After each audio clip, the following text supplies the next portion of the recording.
this screen so I can read this. In August 1862, Lincoln stated, "If I could have saved the Union without freeing any slaves, I would do it. And if I could save it by freeing all the slaves, I would do it. And if I could save it by freeing some and leaving others alone, I would do that." And in fact, by that time, immense pressure was building to end slavery, and Lincoln had privately concluded that he could save the Union only by issuing an Emancipation Proclamation, which he had already drafted. That shit was crazy, bro. It said it right here, bro. It says it right here, but they teach us that Abraham Lincoln was one of those ones, and history is like this big history in black people. We even say that Abraham Lincoln, like, I don't know if he's black. You know, they say he's on the copper, what's his name, but there was different things. If you just read that shit, say it right there. Actually, even the wars, they don't even talk about the real wars that happened during that time as well. The Gullah Wars, you know what I'm saying? The Gullah Wars. Let's research the Gullah Wars, y'all. Bro, why? See, this how Google be doing me, man. All right, let's look at this. Google be tweaking. The Gullah Wars refer to a long series of Gullah Geechee people organized armed resistance, starting with the 1739 Stone Oak Rebellion in South Carolina to gain freedom by fleeing to Spanish Florida, becoming known as the Black Seminoles, and fighting against U.S. forces in the Seminole Wars in Florida, embodying a continuous fight for liberation against slavery. We never heard about this in school. I want y'all to remember that shit. Let's go research more, though. We never heard about the Gullah Wars in school. I never heard that in school. I learned that on a video for 19 Keys. The Black Seminole. Let's actually look at the Black Seminole, what the Black Seminoles was right here, bro. We just on Google with it, but it's out here. Go research. A lot of times we just think about people just talking on the internet. This is researchable shit. So do your research and you just go research what people tell you. You know what I'm saying? So let's look at this, bro. The Gullah people who reached Florida joined with Seminole people forming independent communities and fighting to take their freedom, often called the Black Seminoles or the Seminole Wars. All right, let's close this screen real quick. If you go, that's why it's something powerful that I always realize. I realized when I got older, when I was like 16, 17, I was like, bro, they made it seem like that they gave us freedom. We freed ourselves. That's one of the biggest things we weren't taught in school. They don't give us any power in school, and they don't talk about.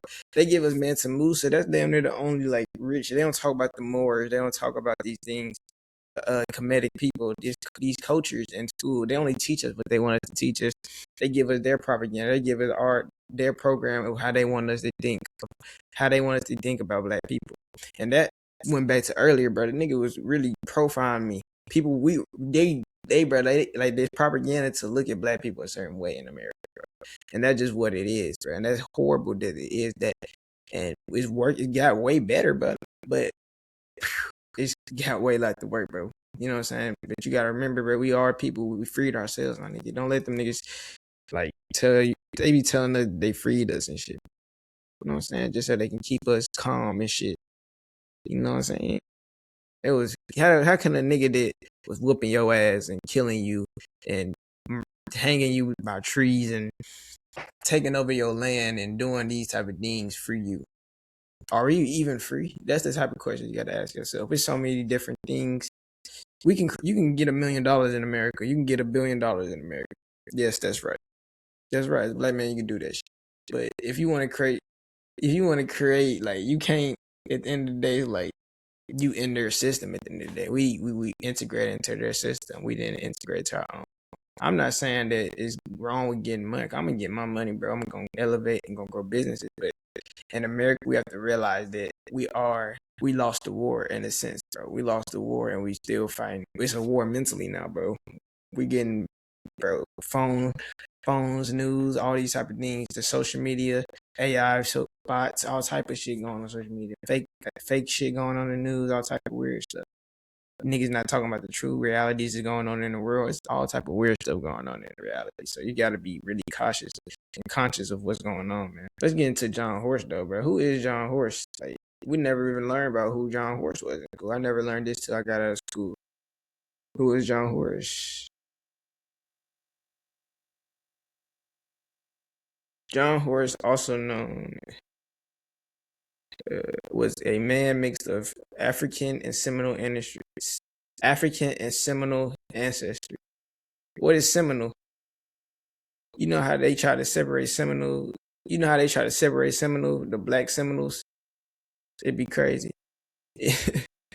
Who fought alongside the Seminoles in the Second Seminole War in Florida. He rose to prominence in the third year of what was to become a 7-year war, when the first generation of black Seminole leaders was largely decimated, and the charismatic Seminole war leader Oskalaya was taken prisoner by the American military commander General Thomas Sidney Jessel. Let's dig into this too. Like John Horse, I think he actually defeated.